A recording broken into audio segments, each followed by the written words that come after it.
And we're back. Back with another J Street. Like I said, I still don't know what to call this podcast, but J Street childhood memories, or like what J Street helped me become. Um Lessons from J Street. That's what I'm gonna call it. Lessons from J Street. But I'm back with another episode. Hope everybody enjoyed the first one. It was from my heart. Just like all these episodes, it'd be from my heart. Just me, just thinking about the lessons that I learned from this neighborhood that helped me shape me into the man that I am. Um, so now I'm sitting here thinking, it's February, it's Valentine's Day. Um, so it makes me think about the relationships that I seen growing up. Of course, my grandparents was together on both sides. Um, Countless other great relationships in the neighborhood, the Ames, the Turners, the Bordleys, you know, everybody was, the cops, everybody was, we had great, perfect examples of, um, of a marriage. So me getting married, of course you always gonna be hesitant, but I wasn't like scared because I had good examples, um, from the neighborhood. And now that I think about it even more, I really did have good examples. Us as kids, we didn't see any of the bad stuff. If anything happened, we was protected from it. We was guarded from it. Um, that was the elders who, we was kids. We wasn't in grown folks' business. So if anything happened, we didn't know about it. Um, Later on in life, stuff might have came out, but in the moment as growing up, we didn't know nothing about none of this. So I say that to say I had confidence in getting married. Um, Very scared. Just make sure you got the right one on your with you. Making sure she can vibe with your family and vibe with your loved ones. I'm blessed to have that. We're coming up on a year of marriage. I mean, had a little struggles here and there, but that's just natural. Nothing crazy, of course. But just settling into each other even more and more. And I learned that from the neighborhood how to deal with that. I seen that. I had great examples. In my own house, I have great examples as well. My grandpa and my grandmother was perfect examples on how to be with each other and understand each other. Uh, in so many ways. A man taking care of what he got to, and a woman taking care of what they had to, and coming together and becoming a great, a great partnership. And that's what I believe. That's what I know I had. I don't believe it. I know I had that as well. As I sip on this Gordon's gin. Shout out to my dad. I also had that from my dad as well. He didn't get married till later on in life, but still, just hearing him and the relationships that I know he had with women, my pop was a solid person. Didn't do too much of that extra stuff. When he was committed, he was committed. Um, and that's what I take away from that. Seeing my Uncle Art as well, Uncle Leroy. Well, Uncle Leroy. Oh, Elroy, boy. But seeing my Uncle Richard as well, him going through his wedding, I mean his marriage as well, and did turn out the way I guess he wanted it because they got a divorce. But stuff happens. Things are always not what you want it to be. But I can always say I had great examples of the best like relationships lasting until death do they part. And I also seen, some couple divorces and a couple of them didn't make it out of, boyfriend and girlfriend. I've seen it all. Majority always seen great relationships coming from my neighborhood, as well. So that's also a blessing. Like when I say the neighborhood raised us, because they gave us great examples on a lot of different things. Just being an open book with us, like having real conversations. Like I can sit down and have a conversation with anybody, and they're gonna give it to me, no diddy, real. Like they're not gonna sugarcoat it. They're gonna tell me right, wrong, and indifference. And I always love that, even to this day.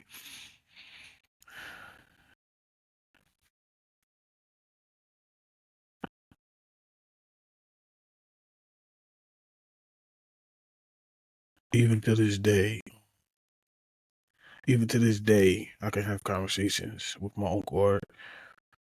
He's going to give it to me straight, raw, uncut, no diddy. Just things like that.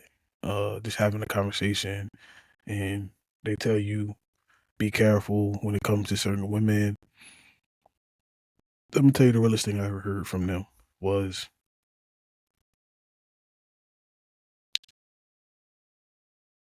if it wasn't rape, she wanted it.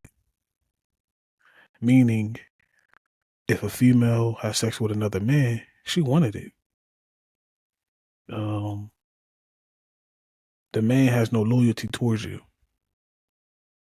The woman does. If that's your girl and she cheats on you, like that's just the type of things that I dealt with, as you know, type of real conversations that I had. Um, defending your sisters and all that when it comes to them dating other guys, them dating guys and stuff. Ain't no use in you going crazy, acting a fool when tomorrow she gonna be right back with the dude. So like, you pick and choose your situations where you get involved because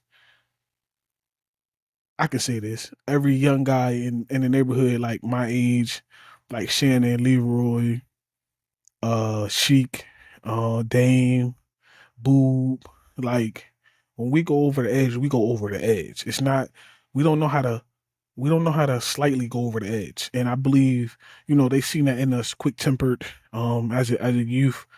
So I believe my our dads knew that, so they had to sit down and have a real conversation with us. Of course, we're not gonna let no nigga put her hands on our sisters and nothing like that. But when it come to words and stuff like that, it is what it is. Like I can deal with the words. Just don't put your hands on my sister. And I believe that, our sisters and stuff know that. So when we go over the deep edge, we go over the deep edge. Like, so even when it came to women, and these relationships in relationships completely, they always just kept it real with us. Like, don't don't don't take shit for granted. You feel me? Especially at a young age, you're gonna go through women, you're gonna have fun, you're gonna enjoy your life. But if she does cheat, ain't no use in you going out here beating this nigga up for no reason. That man had no loyalty to you. That man might not even know you exist if she lied. But then again, it's still, even if you know you exist, that he's not your girl. So at the end of the day, you got to deal with that situation with the girl. Like, be smart about some shit. Like that's all they wanted us to be, was be smart. I mean, situations happen. So at the end of the day, stuff is gonna happen. But they always want us to be smart and think before we just, dish it. Like, being reactionary and quick in the moment can, get us in jail for the rest of our lives. Especially some of us, the way our short temper some of us was when we was younger, and as we get adults, you know. So I think the neighborhood for that, because they actually showed us structure and try to give us game in that. So like I say, J Street is just it's just as I sit back and as y'all hear these podcasts come from me, y'all gonna hear a lot of different, point of views. But at the end of the day, you still gonna understand that this community, this neighborhood help raise us all. You know what I'm saying? Like, thank God right now that all of us is doing good. Like, you feel me? We all breathing, we living, we healthy, we thriving. We all going in a great direction. And it all come from the foundation that we built on this neighborhood. And I would say that to the day I leave here. And God forbid, when my kids come, they gonna understand this too. Like, this ain't just like a generational thing. This is generations. You feel me? Like, I'm gonna tell y'all the coldest shit. Like, the coldest shit ever to me is me being named after my dad. I loved it. Like, I never frowned upon it. I wear it as a badge of honor to be named after my dad. Like, and if anybody know me, they know me. They know I love it. Like, I love being being David Harding Coles Jr. Like facts. You know my whole name. I don't care. I said it. Like I love it. Like because the man footsteps that I'm following is following another great man. You feel me? So like what I'm trying to say is like I'm following greatness. You feel me? Like I'm following my grandfather. I'm following my dad. And my son will follow me. And Matt will be doing the same thing as well over there with him and Ryan. You know what I'm saying? Like our foundation is so great. I'm just talking about my household right now, the Coles, you feel me? Um that foundation has been so great. And I actually like it's thriving. Like the life lessons that we learned. You feel me? It's been so good to me. Like in so many ways. Like yes, I ask my wife. I talk shit. I laugh. I like to have fun. But I am serious and I do worry sometimes. You know, just there's just certain things that I have in my mind that I'm still me in a lot of different ways, but I am my father and my grandfather at the same time. You feel me? And you know, making sure your wife is happy. That's like the biggest thing that I seen my dad and my grandpa. You know, the little things, man. Yes, can I be a pain in the ass? Yes, but I also could be the most caring and loving person in the world, as my wife know. Everybody don't see that. Everybody don't need to see that about me. But she knows it, and that's why I believe she married me. And I'm a good dude overall. Never said I was perfect. Never claimed to be. Nothing like that. Never said my grandfather was perfect. Never said my dad was perfect neither. And they never claimed to be neither. They had their flaws and they had their faults too. But as they say, like if you do like like a scale, balance out the good and the bad, my good is always gonna outweigh my bad. I always believe that at the end of the day. You put your woman first. You put together things you're supposed to, and that's what I seen them do. Life should be good. And when the kids come, the kids, spoil riding. You gotta understand, like when I was born, me and my older sister is only what 2.5 years apart. So when I was born, I was the first, grandson on my dad's side. So my grandparents had, their first granddaughter and my sister, and then me. Me and her was spoiled rotten until me, Matthew, Marissa came, and still at the end of the day, all four of us were spoiled. Like the love was just transparent throughout. Like it wasn't like, oh, this one is here and we can't do for that. No, they did for all of us. And that was the best thing that I ever, experienced. And even when I go over to the, my mom's side of the family, the same thing as well. Like I was spoiled rotten too over there. But I also had structure and foundation. And that's why I say like structure and foundation came from everybody in the neighborhood, not just from my immediate household, came from everybody. Because like I said before, I think in the other pie, the structure always been us as a community, we work together. Like I seen people help each other out. I seen people when people down and out, everybody chip in and help out the person. Like it's never been, oh, that's their problem, that's their problem. It's always, oh, I can help out, I can help out here, I can help out there. I seen my uncle help build up my grandmom's garden and build his mom's garden, build the next door neighbor's garden. Like I seen everybody chip in on it. Mr. Turner and them giving the plants to the neighborhood, making sure everybody house look amazing. My dad fixing everybody electricity. Like everybody just pitching in as a neighborhood. Like it was like feeding into the neighborhood to make the neighborhood great. And really you don't see that nowadays. Like you don't see that no more. Like everybody's for self. Like shoveling shoveling the neighborhood, that's something that us kids did. Like we came out the house, we had to do our house, we helped out everybody else. Before you know it, the whole block was shoveled. Like that's what we did as kids. And sometimes we got paid, sometimes we didn't. But they might not pay us in money, but like I said before, we can always come in there and get something to eat. We get something to drink. We get anything we want. You know what I'm saying? And that was just the beauty of it, like all together. And we always had that structure, man. Like for real. Like I miss that, and I miss that. Like I miss that a lot. But like I said, as I'm recording this, it's February 15th. It's 5 days before my grandmother's birthday. Um, I miss her a lot. Um, Funny all the way to the end. She talked just as much shit as anybody else in the family. Even though the guys might have got all the brunt saying we talked the most shit. My grandma, she talked her shit as well. She'll backhand you in a heartbeat, cook you a pie, and feed you real good. That's what me, Matt, Marissa, and Day definitely had. We had a beautiful grandmother. Who definitely done a lot for us. It made us feel so amazing as kids. Like it was the best thing ever. Like every Christmas, every holiday, everything, our birthdays, we enjoyed it. Like we didn't have to worry about nothing. Like as kids, man, our grandparents like spoiled us rotten, and I thank them for that because now that you know I am in the process of making DC 3 with my wife. I can't wait to do that to my kid as well. I mean, I do it to my wife as much as I can. Spoil her, not to do it. Well, I do both. Spoil to her and do as much as I can to her. But uh, spoil. I want my kids to have to not worry about nothing like I had worried about. Like my dad always told me, as a kid, my job was to be a kid, go to school, have fun, and enjoy it. I tell people this all the time. I didn't work until I was 18. My dad told me my job was to go to school and play football and enjoy life. So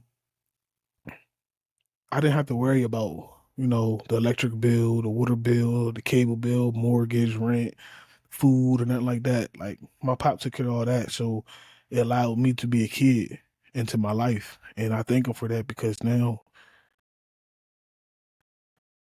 that I'm getting older, I want the same thing for my kid. Like, bro, if you work because you want to work, you ain't work because you got to pay some of these bills here. You don't have to. The bills will be taken care of. Um, my kid to have something that I didn't have in the beginning of my life, which would be both parents in the house, both thriving and working and doing good things, and, doing great things. I had one parent for the longest, and then my stepmother came in as well, helped us out, and then when my mom got back on her feet, she was right there with us. But I just want the kid. I want my kid to experience what I experienced, and what my wife experienced as well. Just knowing from her experience with her parents as well is that, excuse me, a lot of kids to be kids. You know, no unforced pressure, no unforced nothing. Um, like I said, if you want to work, that's on you. I mean, I'm not gonna stop you, but I want you to focus on school, enjoy school. You only get to be a kid once. This adult shit is forever, for real, man. Um, but yeah, that's just some of the lessons that, like I said, we learned, from school. It's just, I mean, from the neighborhood. It's just, yeah, J Street University. That's what I'm gonna call it, J Street University. But nah, we learned that, like, just the togetherness, and I believe that if people still was like that, some of these kids still could be able to be focused out here. Um, and I really believe that because some of these kids are literally 11, 12 years old and they got responsibilities for bills and shit already. It's like, what? It's sad, bro. I didn't know what a bill was until I got my own full cell phone bill, and that was a Boost Mobile, just putting $10 worth of minutes on it. For real, for real. Like, let's keep it funky. Like, I didn't have to deal with none of the stuff these kids had to deal with now. I know kids that's really hustling at 12, 13 because they got to pay the rent. And that's sad because they don't have a chance to be a child. Some of them don't even make it past childhood because they end up getting killed or going to jail because they try to make a way. So I think everybody in the neighborhood, and I think, of course, my parents, and I think my grandparents as well, because I didn't have to go through that in no way, shape, or form. We was good, always good. Um, Yeah. Um, I'm sitting here thinking of like just thinking of funny times with my dad, man. Um, chilling on the block with my dad and his friends. Cause I mean, if anybody know, I was always on my dad's hip, 24/7. I used to get upset when he jumped in the car and jumped moving away with his friends, and I had to go back in the house with my grandparents or go find what Shannon and Leroy and them was doing. Cause I was really on my dad's hip, a lot. Just being around them, I knew stuff that I shouldn't have known at a young age, but they trusted me with it. The older guys in the neighborhood, there was their self around me, and it's crazy because if I see them today and they tell me some of the stories, it's like sometimes I think they're talking to my dad through me, cause they just get to talking and then they think they're talking a gun. You feel me? But I'm son of a gun, so it's just funny. Um, I miss the neighborhood coming together for block parties. I miss the cookouts. I miss all that. Um, I will be starting a tradition. Soon, real soon. Me and my wife gonna start a tradition. Once a year, just having a nice cookout at our house. Friends, family, immediate friends, immediate close family, and so we can keep the camaraderie together a little bit. I understand everybody has their own lives and has stuff they want to do, but we should always stay connected in some type of way. If it's once a year getting together and all that, I mean, friendship don't mean you gotta call every day. That's bullshit. Like, you ain't gotta call your friends every day, but if you need me, you know what the number is. It's like I know what the number is if I need somebody. Um, And that's what my dad instilled in me. Like he didn't see his friends every day, but when he did see them, they picked up like they was just hanging out for the last 3 weeks straight. So for anybody to hear this, is that's like my friends and my cousins and my family. I ain't gotta talk to you every day, but if you call me, you need me, you know I got y'all. Like it's never been like a debate. Like I help out what I can and when I can. But if you need me, I'm there. Like I help out as much as I can, as many people as I can. You know what I'm saying? And I get help from people as well. So it's not just Dave always helping somebody. Nah, people help me too. People look out for me as well. And look out for me don't always mean that you giving me something. Like look out can be just a phone call, just a text. I understand people have lives. You know what I'm saying? And I learned that from my pop. Like I was saying, like you ain't gotta always be on that person hip. Y'all ain't gotta hang out every day. But y'all still friends. Like what that mean? You might got other set of friends and all that, but you know who your real ones is. You know who your day one is. Like, I'm not here to play no games. You feel me? The other ones is just being here. I've been here 20 plus years. And I go out to a lot of people that probably need to hear this from me as well. Um, if we've been down 30 years, 20 years plus, y'all know what it is, man. I love y'all to death. I love y'all to life. I ain't gonna say death. I don't want to see nobody die. So I love y'all to life, man. So you only got one life to live, especially if we built it together as young kids and now we're grown ups. The love is always there. You ain't do me wrong, I ain't do you wrong. We might not be every day, but you know what it is. And that's just a lesson that I learned from J Street. You know what I'm saying? Especially learning from my father. There are people that he didn't see every day, but when he seen them, he picked right up and talked to him. Picked right up and talked to him like they were just talking for the last like couple weeks, like I just said. Hey, listen.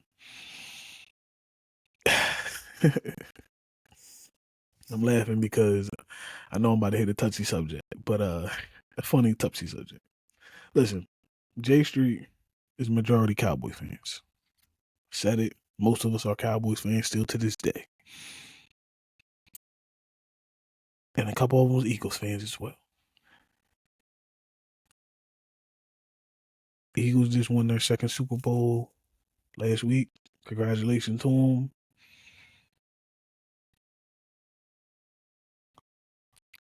Still got some catching up to do to catch the boys.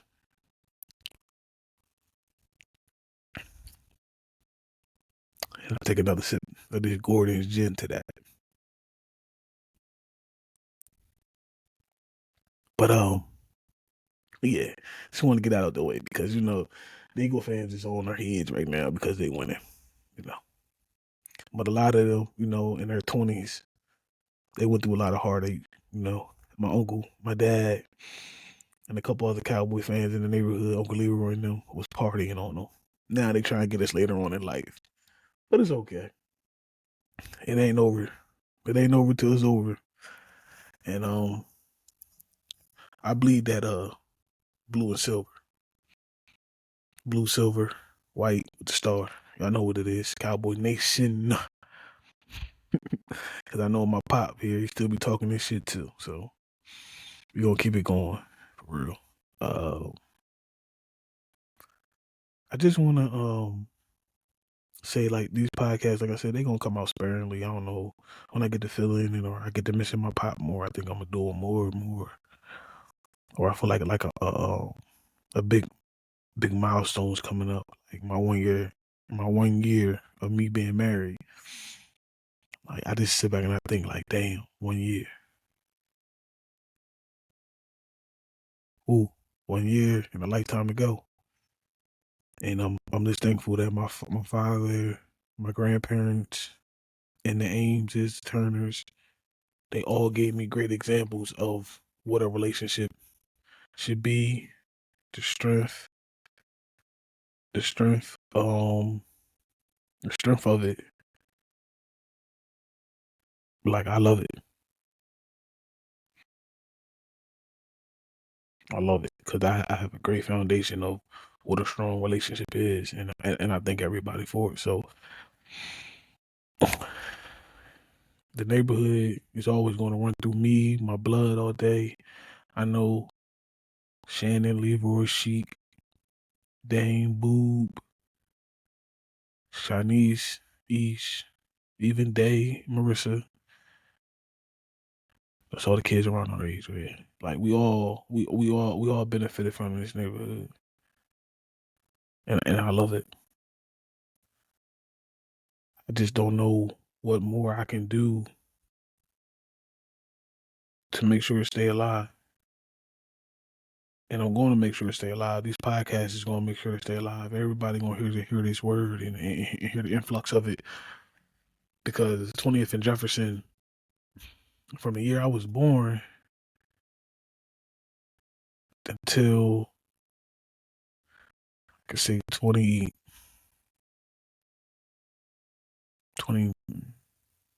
like 2016, 2017, it was a fixture, like an everyday fixture of my life.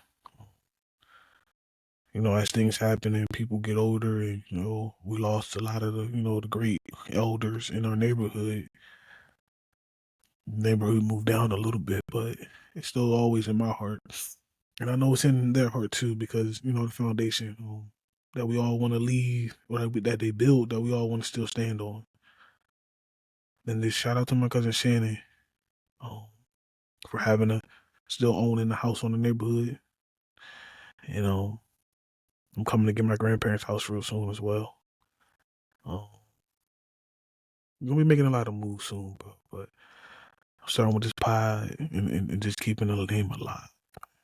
Just keeping it alive, man. I think about it, and I talk to my wife about it at times that if it wasn't for that neighborhood, I wouldn't be the person I am, the man I am.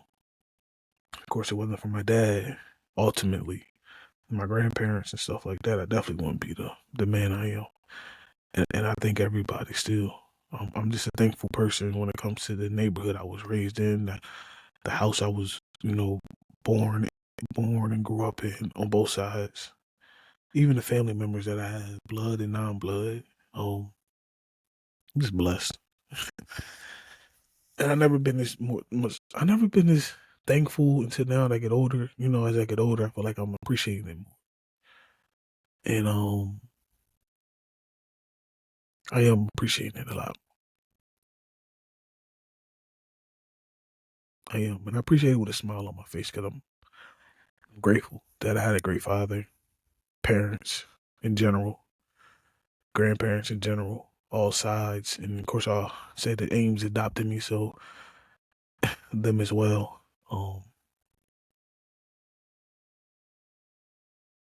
I'm just blessed, man. It's hard talking about it, but I think it's like therapy for me in a way. Um, I hold a lot in, so me letting it out on the pod in a great way is also helping me cope with me missing the neighborhood and also missing my dad as well. Yeah. But with that being said, it's your boy Dave, son of a gun, Coles,